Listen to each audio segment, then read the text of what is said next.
de Dieu. Nous avons adoré, nous avons loué. Soyez connus dans Bonga, il y a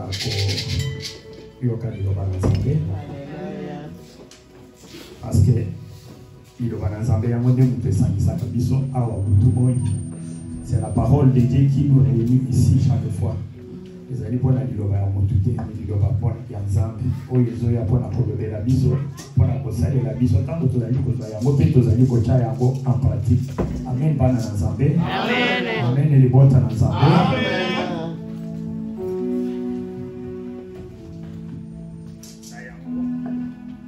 Na yango lelo tozali kokende kotanga na mokanda ya 1 Chronique chapitre 5. Donc on tanga kaka deux premiers versets, 1 Chronique chapitre 5. Papa okotanga la biso kaka verset mibale ya liboso.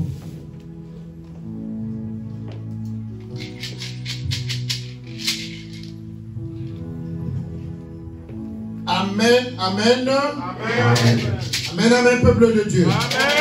Nous lisons la parole de Dieu dans le livre de 1 Chronique, chapitre 5, les deux premiers versets, nous lisons.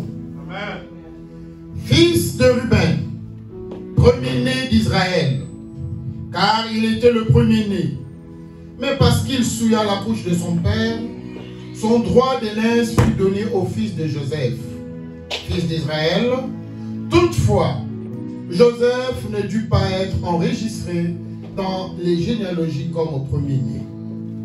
Judas fut, à la vérité, puissant parmi ses frères, et de lui est issu un prince, mais le droit d'aînesse est à Joseph. Parole du Seigneur.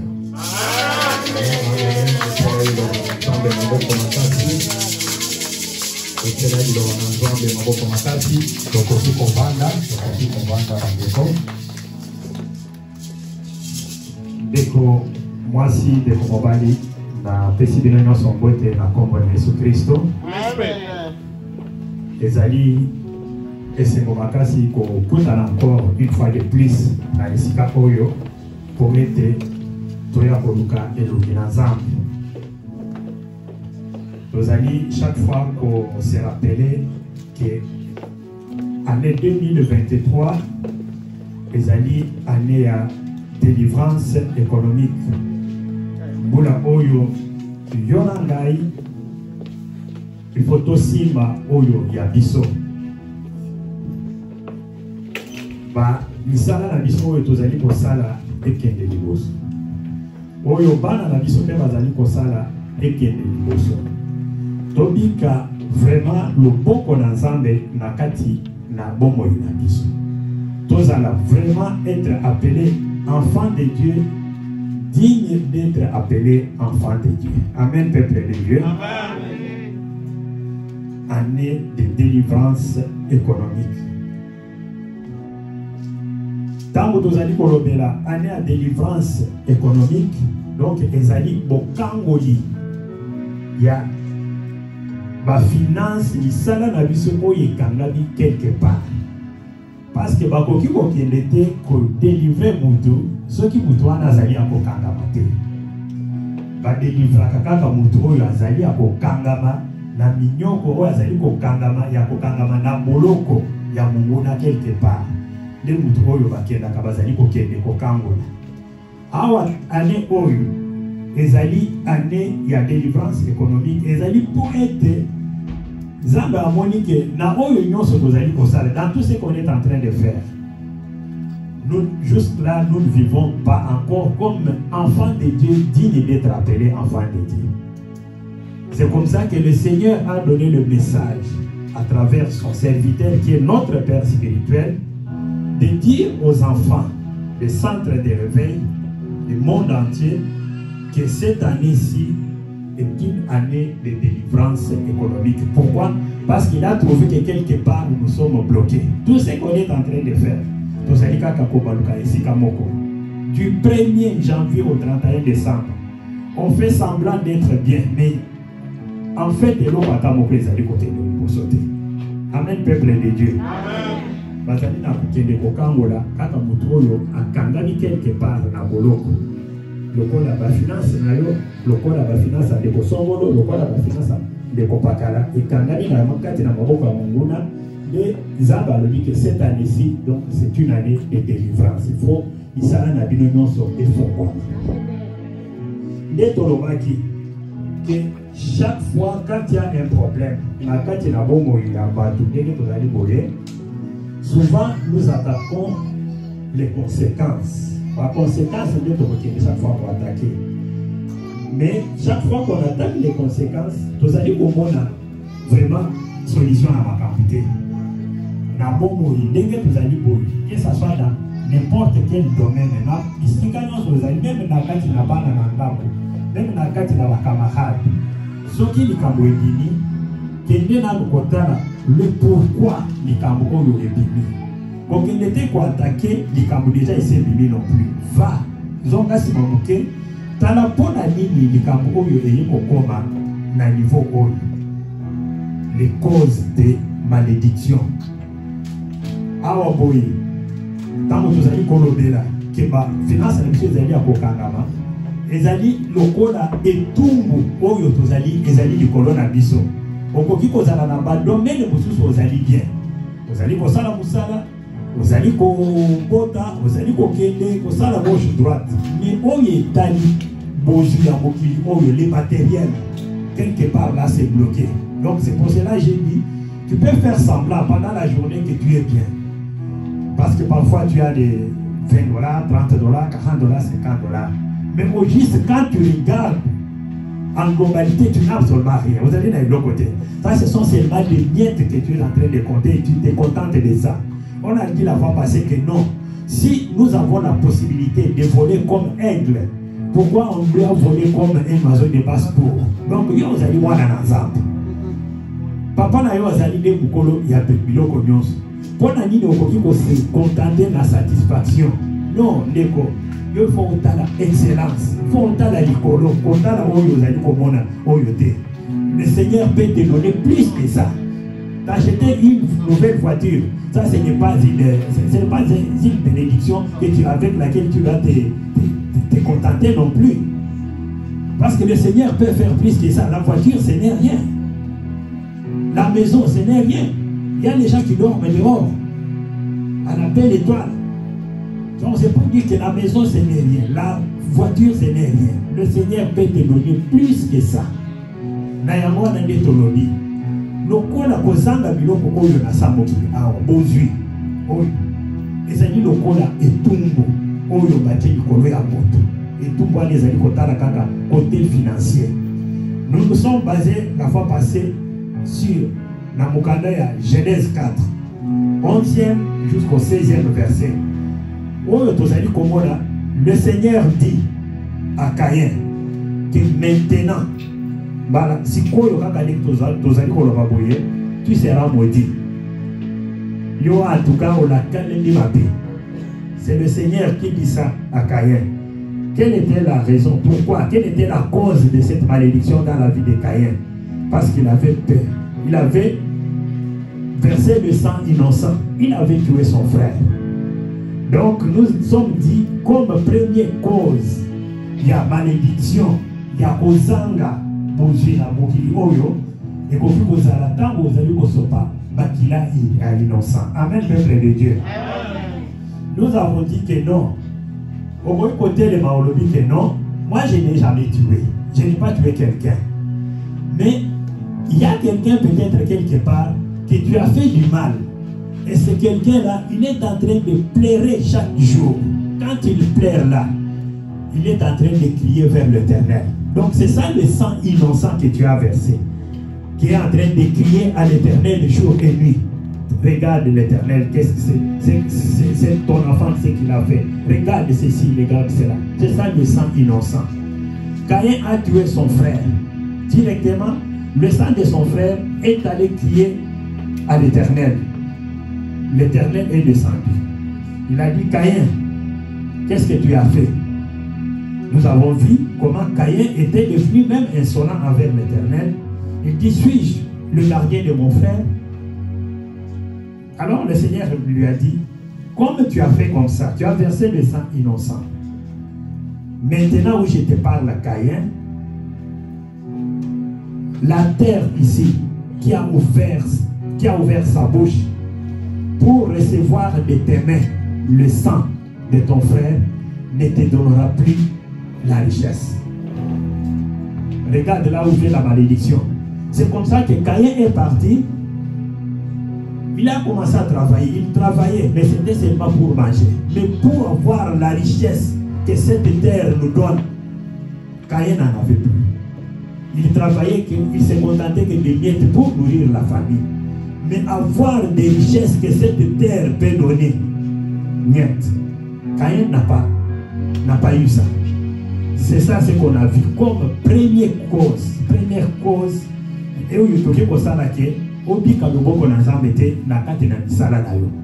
pourtant nous sommes dans la année de délivrance économique. Pourquoi nous disons ces choses? C'est pour que chacun d'entre nous fasse un pas en arrière, qu'il regarde quelque part s'il y a quelqu'un qui est en train de pleurer jour et nuit en son nom. Cette histoire-là, frères et sœurs, ça ne bénit pas. Ceux qui m'ont quelque part, azali kolela na kombo na yo yeba ke ça ne bénit pas et kopambo na yo te parce que kolela wana yango nde ezali komate pas na nzambe. Et quand le Seigneur descend, il ne trouve pas la raison de te bénir. Tu peux faire tout, mais recevoir des richesses de cette terre, niet. Amen, peuple de Dieu. Amen, banana nzambe. Pourquoi nous disons ces histoires? Ezali pour être conscience na biso ezonga. Tozonga na kati na bomutu. Totala autour na biso. Misala na biso ezali kosala ndenge. Obani mongongo de loté. Obani kosala misala de loté. Mais pourquoi ça tourne toujours là? Du 1er janvier, tinemo comme à 31 décembre, on peut se retrouver aux alikaka na point de départ. Tu n'as pas décollé aux alikaka wana. Total, vie na biso malam. Ezalate quelque part ndeko azali kolela na kombo na biso kolela wana ezali ko nata epa na nzambe nzambe azali kotala aya tani boye alobi mwa na pambo na ezalite parce que tala makela un innocent mutu oyo azali kopesa basi mutu azali kolela à mon jour et lui mwa na pambo na ezalite mwa na pambo na ezalite ndeko mwasi ndeko mobali oyo ekoki kosala que tout pambo matin na misala tuzali kosala bakozi ezali na ngo ebele ekoki kozala pe etamboli na yo moko mutu yo moko ningo ozali boye okoki kokende pe komitia dans une situation qui n'a pas raison d'être. Okoki kona pe ozali bloqué mbala moko okangami pour toute la vie soki ozongi nsima te otala malamu bisika owuti na bisika ozali kokende okozala kaka ozali kobaluka ndenge wana etamboli na biso moko.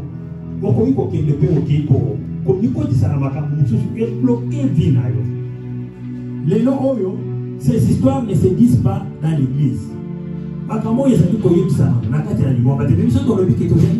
Centre de réveil spirituel. Il faut tout à l'essentiel. Il faut total à la bombe inabiso. Bisika tozali, ton commune à bisika wana ndegeni. Ndeo moni tuzali koyebisa na baba kamo. Ezali pona kobangisa. Lelo oyo batondele bakomi kokende na kati ya mangomba tango akosilisa boyelo sango esili babini batunye pasteur alobeli nini lelo il ne se rappelle de rien azali ko se rappeler eloko moko te ye eloko ni azali ko se rappeler kaka ndenge pasteur abale kotinda banzembo oh lelo pasteur atinda kibye yo pe omona ke donc c'est ça que tu te rappelles oh lelo non pasteur atelema ki abanda kipe ko bina liboso toi aussi tu avais vu ça mais pasteur alobeli nini amen mokandani ni botangi wana personne ne se rappelle. Amen bana la zambe. Amen ni bote la zambe. Iloko wana ezali kozongisa biso sima. Wana tout le monde a le boko na zambe na kati na bongo na biso ezalité. Nous devons retourner à l'essentiel. À l'essentiel de commencer de komobali. Tozali te na église ya boyo bokoti ale miracle soir lokola ezali na kati na panier yusko il faut mwaka bato bawele na te. Dino banazambe ndenge tozali kokango na yo, dino banazambe ndenge tozali kopere miracle na kati na bongo na yo. Oyo ezali centre de réveil. nous devons retourner à l'essentiel. Amen, peuple de Dieu. Amen, bana na Nzambe. Amen, le libota na Nzambe. Alors, alobike, okoki kokende bokota na situation, yo moko. Peut-être que vous avez marche dans le Nzambe. Est-ce que vous allez comme ça ainsi dit l'Éternel? Vous allez comme ça à monter. Et le Seigneur, quand il vient te voir, il ne trouve pas raison de te bénir. Amen, bana na Nzambe. Amen, le libota na Nzambe. Donc, j'ai dit, nous disons, Makampo, le poète est tout la moka. Nous, les amis, on est à délivrance économique. On est dit comme tu veux vraiment vivre la main de Dieu dans tes affaires, dans tes entreprises. Mets-toi avec 2 pieds dans la parole de Dieu. Tu verras les miracles s'accomplir dans ta vie. Amen, peuple de Dieu. Amen, et libota na Nzambe. Tolobi ke etamboli na yo moko lokola moto. Mukanda papa auti kotanga. Mukanda ezali koloba. Fils de Ruben, premier-né d'Israël, car il était le premier-né. Mais parce qu'il suivait la couche de son père, son droit d'aînesse fut donné aux enfants de Joseph. Amen, peuple de Dieu. Ruben azali, mwana ya liboso ya Israël. Mais mwana ya liboso oyo, atikali kaka mwana ya liboso ya Kombo. Amen, peuple de Dieu. Droit d'aînesse, Kiyaya, parce que balongoli yango, bapesi na bana ya Joseph. Joseph oyo azali musika, pas même pembeni na ye. Balongoli droit d'aînesse ya Ruben, babotomi yango, bake kopesa yango na bana ya Joseph. Yaya oyo, atikali kaka yaya ya Kombo. Ce qui signifie que tant que balongoli droit d'aînesse, mais tout ce qu'il devrait avoir, non se payer na baleki. Ezali mususu yaya te en tant que yaya. De ozali komona na kati na mabota mususu. Ba yaya mususu bazali ndenge wana. Atikali kaka yaya ya Kongo. De yaya ya mukolo oyo atali ka kwesala na famille ye ayebaka te. Yako yeba kaka na pokwa. Pona nini? Po ata soki ba yebisi yaya oyo azala gane na mbongo te. Azala gane na eloko te. Ata mo yebisi ya kusala nini? Awo sala ne eloko te. Ne okomona yaya oyo na bembe na kati na matanga. Bazo tinda yaya oyo atende kosomba masanga. Abebe na kabato bakiti ozomona yaya ezo matazo kitana bakiti na kati na matanga pona kokende ko servir bato. Nani moto akende kosomba serkei yaya ate musapinga yaya ndefo na kende. Nyoso opona nini? Po akende akakola abi mata $10. Po akende ko kampona pie kita oyo tikali ata na poche. Oyo azali ko sala boye ezali yaya. Na kati na libota. Oyo aza sanse ya koza biloko endene papa. Mais yaya a commis des zéros. Aux autres, la leki, musika. Tina yaya oyo a commis combien de leki na yaya. Viens. Oh non, beaucoup de yaya ne doit pas bien yo. Il a commis combien de leki na yaya. Ruben. Bazon bukane zali kolobake. Mwana ya liboso ya Jacob, mwana ya liboso ya Israël. Balongoli droit d'aînesse na ye, bake kopesa na Joseph. Na bana ya Joseph. Joseph azalaki musika. Musika vraiment musika na ye. Mukanda tango ezali kokontinue ezali koloba. Oyo azalaki musika pe na bango Juda. Ayi kokoma encore le plus fort. Et que na kati na libota ya Juda, 2 places prince à botani. Oyebaka na bazembo nous connaissons tous. L'union des tribus de Juda, Jésus-Christ de Nazareth, ayaki kobotama na kati ya lignée ya Juda. Mais makambo nyonso oyo Bible ezali kolobela yango mpona nini? Ezali mpona kolakisa ke oyo makambo nyonso oyo ba privilège nyonso oyo il fallait ezala nde epai ya Ruben, mwana ya liboso ya famille. Mais mwana ya liboso oyo atikali kaka yaya ya Kongo balongoli biloko nyonso bapesi na bana mike. Mpona nini balongolaki babiloko nyonso epai ya Ruben? Parce que Ruben, il avait suivi la couche de son père. Amen, peuple de Dieu. Amen, bana na Nzambe. Amen, les libote na Nzambe. Quand vous allez kotanga, na Genèse 49. Na Genèse 49, okokuta, bazali kodresse yo liste. Toyebi ke Jacob, tango azalaki kuna na Padan Aram, et pas oncle na ye Laban. Yaya Rebecca mwasi ya Isaac. Kuna abalaki basi mine, azalaki na 4 femmes. Parmi 4 femmes oyo, ne bisika tozui 12 tribus ya Israël. Amen bana na Nzambe. Amen. Parce que Israël avant comme nation, ezalaki na kombo ya mutu. Vous allez se rappeler tant que Jacob azali kobunda. Na Nzambe, na ange cette nuit là. Alors il faut ka opambola ngai. Il faut kangola ngai. Pona nini ya ngai bisana nazali ko sala ezali ko kende liboso te. De commencer de komobal ange atui Jacob kombo nonani. Oh kombo na ngai Jacob. Alors kaka na milito zolo. Kombo na ezali lisusu Jacob te ekomi Israël. Amen peuple de Dieu. Amen. Nzambe a changé le kombo. Mais à partir de la kombo na ndeto yiko koma lelo ekomi nation. Amen peuple de Dieu. Amen. Mais na bisika zalaki kuna na padana ram et pas oncle na ye lapin ya Rebecca mwasi ya Isaac papa na bango abimaki kuna na 4 femmes. Nous connaissons tous l'histoire. Parmi ba 4 oyo de mutu baboti 12 tribus ya Israël. 12 tribus ya Israël oyo bango nyonso bazali divisé na 4 basi ezalaki ke kaka mwasi moko de mutu aboti. Léa abotaki mwasi ya liboso nde mama ya Ruben, nde mutu abotaki Ruben mwana liboso ya Isaac ya Jacob. Nde nani Ruben oyo aboti na Léa. Nani pe mususu Rachel pe ayaki kobota. Et pas Rachel ezali komona kaka Joseph na Benjamin. Bila servante ya mususu oyo pe abotaki. Mususu oyo soki nani kombo na ekei yepe abotaki bana misala ni bali wana obayaki na bango pe babotaki. Donc au total basali 12 tribus. Mais na 12 tribus oyo mwana liboso ezalaki ki Ruben mwana ya Léa. Tala ndeko oyo ayaki kosuye mbetu ya papa na ye pona ni ayaki kopina na mwasi ya papa na ye. O Bible ezali kokomake concubine ya papa. Donc mama ya Dan et l'autre.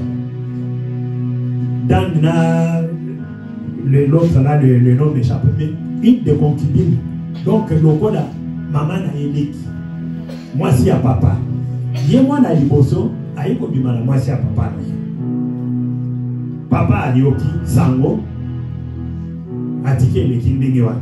Tango tozali koya kokoma sikoyo na bénédiction prophétique. Tango azali kobenga bango, venez tous rassembler vous les fils d'Israël.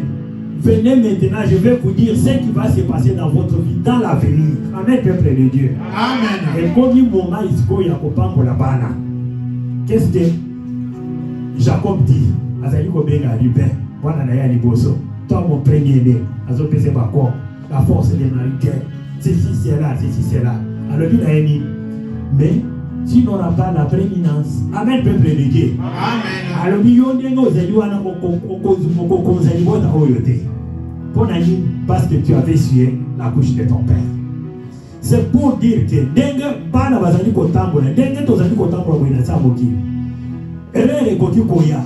Mais ezali ba erreur mususu koki kosala. Ça bloque ta vie toute la vie. Amen, peuple de Dieu. Amen. Ezali na mbeba mususu ya oyo koki kokende kosala ekangi vie na yo pour toujours.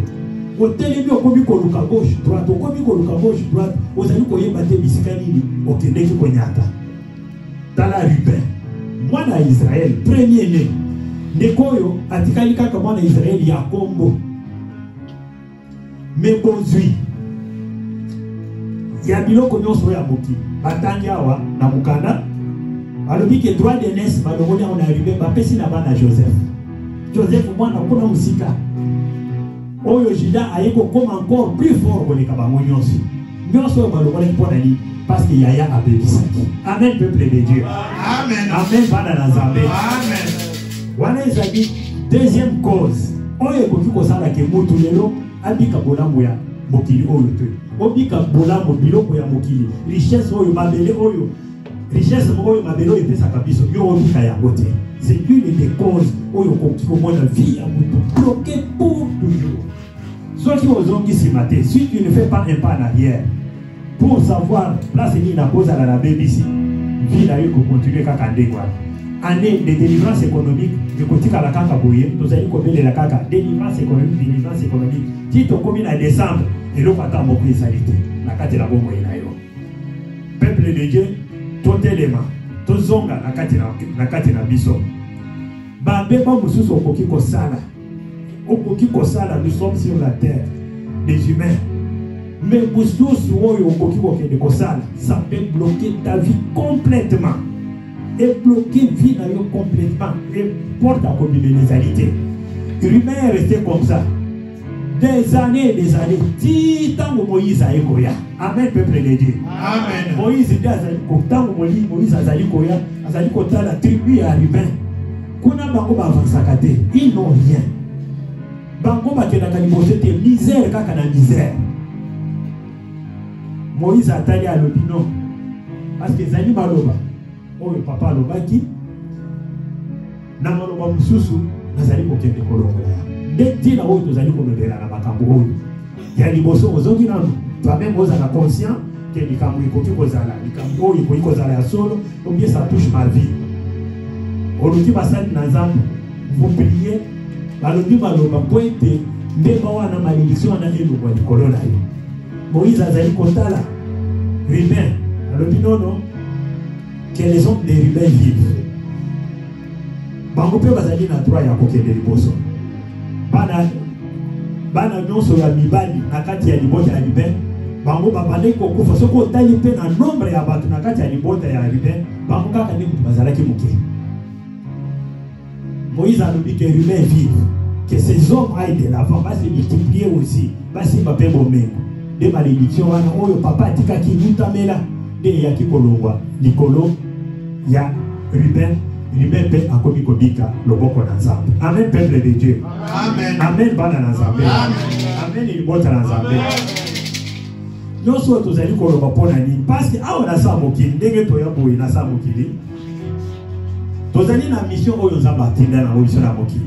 Le projet que notre Seigneur a pour nous ezali ba projet kaka ya bonheur. Ils ont dit projet de ya kobika toke de là non plus. Ils ont dit projet de ya misali les ali non plus. Ce ne sont pas ces projets là. Le projet que le Seigneur a pour nous, ce sont des projets de bonheur, de paix, le projet d'aller toujours de l'avant. Il y a la Bible les ali koye bisa biso. Tant nous ali kotanga na mukanda ya Apocalypse. Na mukanda ya Ecclésiaste, mukanda zali koloba que au jour de malheur, au jour de bonheur, ceux qui n'ont pas zali boy, vous allez kobika esengo, na kati na libota na yo, telema maman papa kumisa Nzambe. Na jour ya bonheur kumisa Nzambe.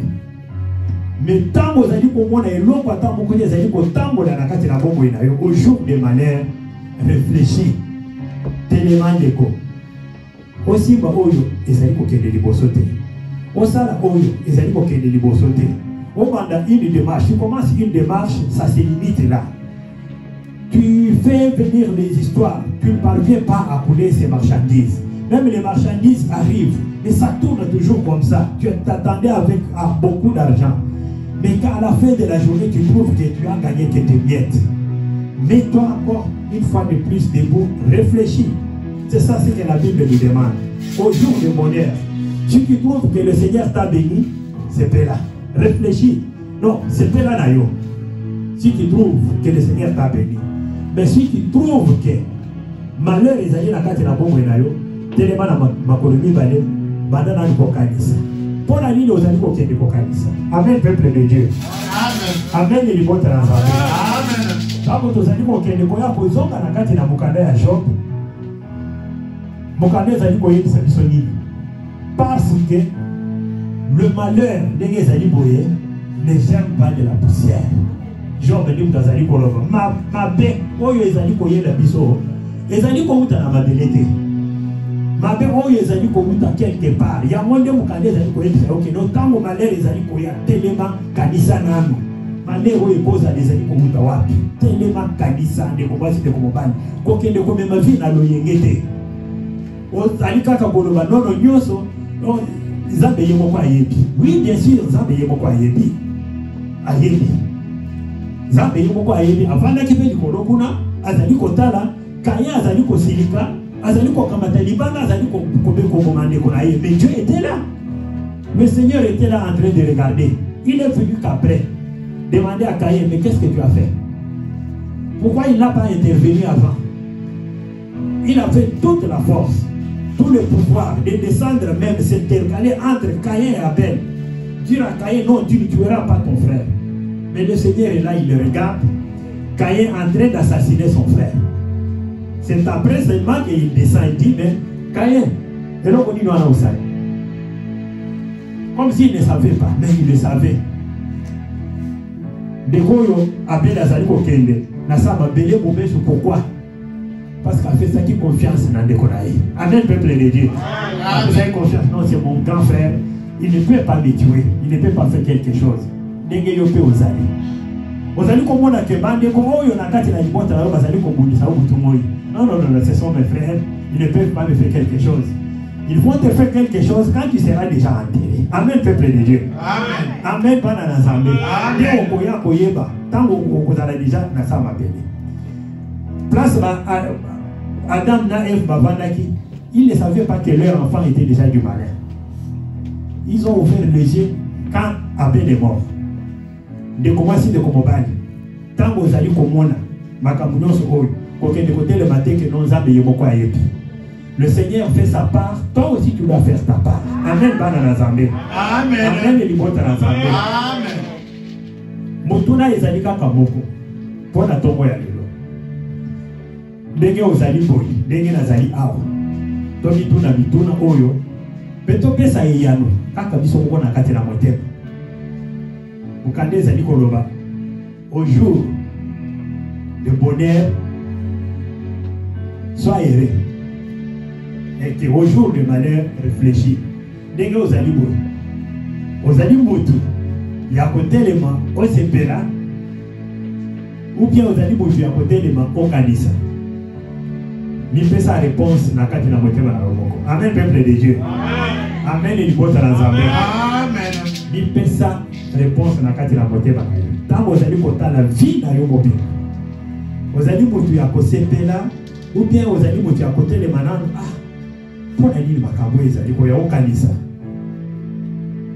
Nyonso pour la nini Job azali ko répondre à l'objet que non parce que le malheur ne gère pas de la poussière.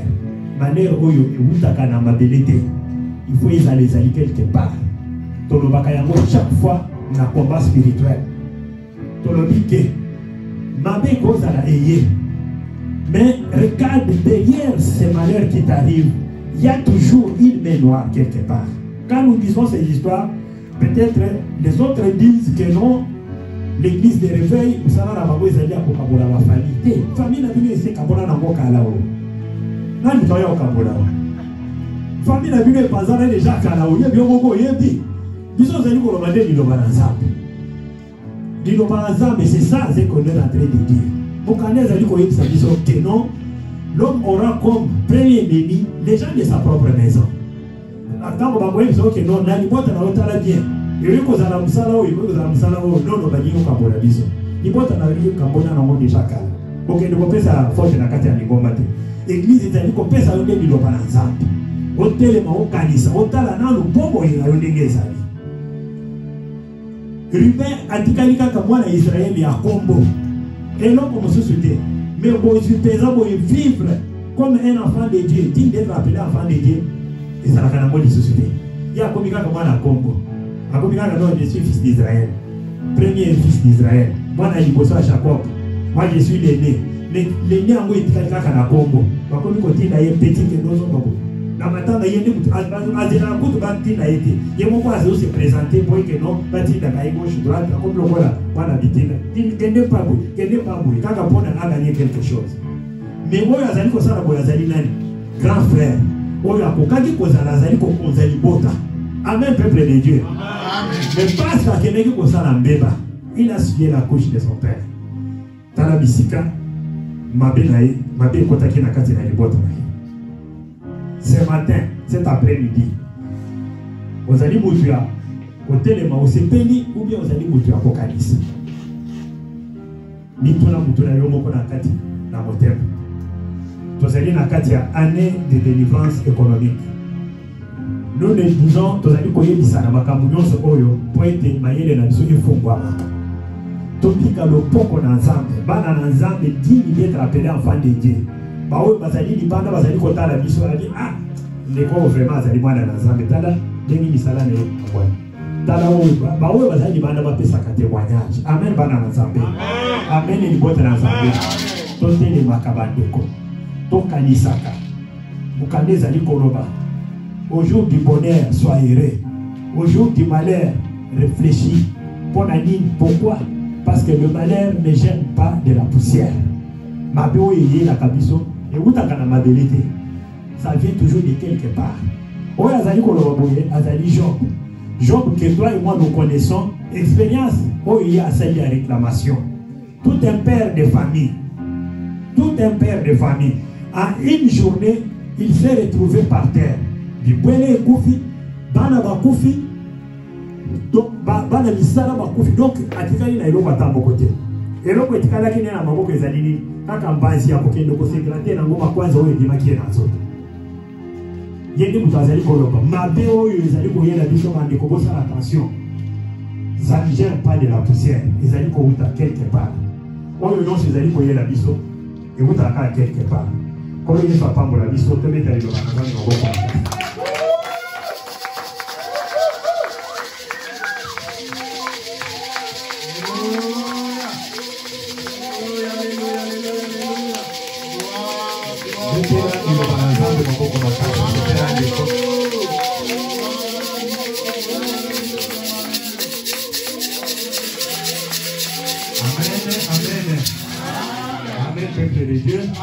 Amen. Il faut dans Amen.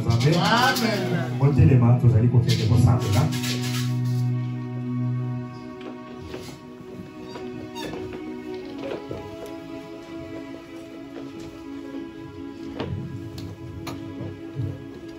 Mukanda na zambe zali koloba. Au jour de bonheur, soyez heureux. Mais na jour ya malheur, telema kanisa. Telema kanisa. Le komasi le komobani. Eloko nini okoki kozala osali ou osala. Zamba zali kotuna na Caïn. Qu'as-tu fait? Osali nini? Parce que Caïn avait renversé, il avait coulé le sang innocent. Asobaki makila ya dekonaye. Et pas Iboye, Ruben, Azangi, Bokozi a famille pour la nini. Azangi prééminence, na biloko nyonso ya libota pour la nini. Pour na mbemba oyo ye moko asalaki. Etamboli na ye moko. Akei kokota na makambo oyo ezanga tina oyo yaki ko bloquer vie na ye. Telema ndeko moko, ndeko mwasi, ndeko mobali. Na ebite eloko nini okoyi kozala, osali na kati na bomoi. Vous allez dire que ne collez pas dans Nzambe. Vous avez dit Nzambe, papa. Nzambe kangola ngai. Makila ya Yesu Christ. Oye sopana ki na ikulusu.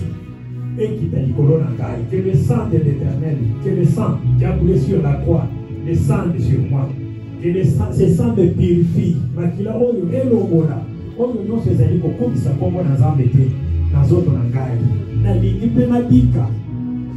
Molambo. Il y a moi dans Nzambe qui d'être appelé enfant de Dieu. Na lingi kozala te lokola Ruben. Moi dans Nzambe kaka na kombo. Batala mabe nyonso bikaka tali nyonso kaka na kati na bomoi na ngai. Ozali kokende kolele pa Nzambe. Yebisa Nzambe na yo papa na ye kopondela yo.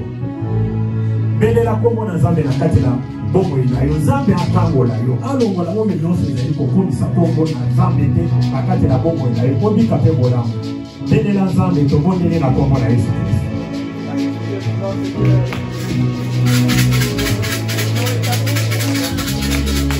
Nela ita mokonzi na bakonzi. Nzambe atangola yo. Alongola likakatano. Alongola oyo nyonso ezali kokomisa kombo na yo te na kati na bomoi na yo. Que le Seigneur te délivre.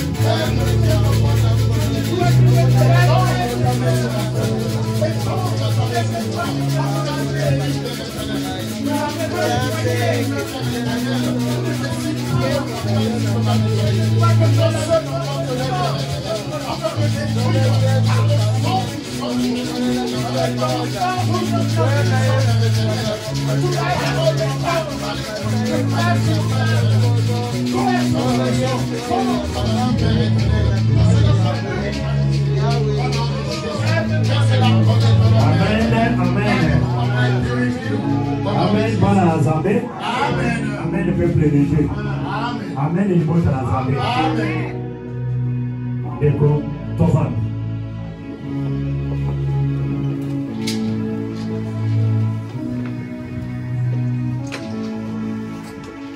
Nakati na makambo oyo nyonso oyo ngai tozali kosala tokende koluka Nzambe akota na kati na misala na biso. Nzambe amimonisa. Nzambe akangola biso. Nzambe abongisa pe oyo biso misala. Nzambe amimonisa na oyo nyonso tozali kosala. Nzambe oyo azali Nzambe ya bikambo. Azali Nzambe ya makambo ebele. Azali Nzambe abosanaka ba oyo na yo te. Kombo na ye komama au nom puissant de Jésus. Amen.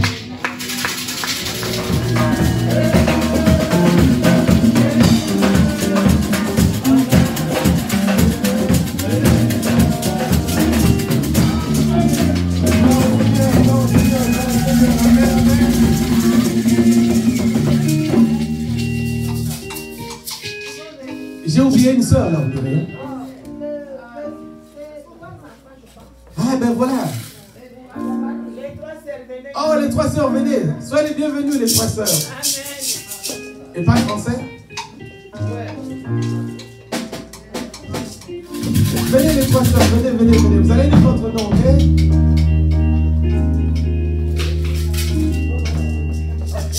Alors, vous allez juste faire votre nom.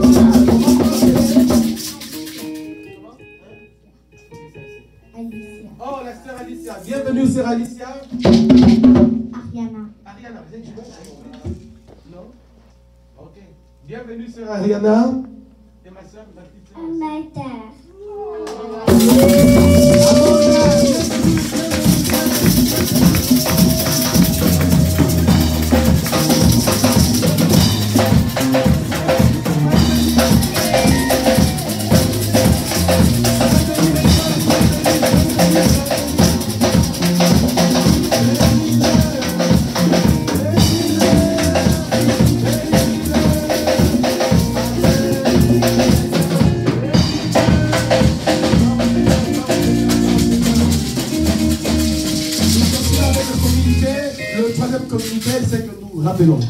Nous rappelons qu'au mois de juillet, le 14 juillet, exactement, se tiendra à Kinshasa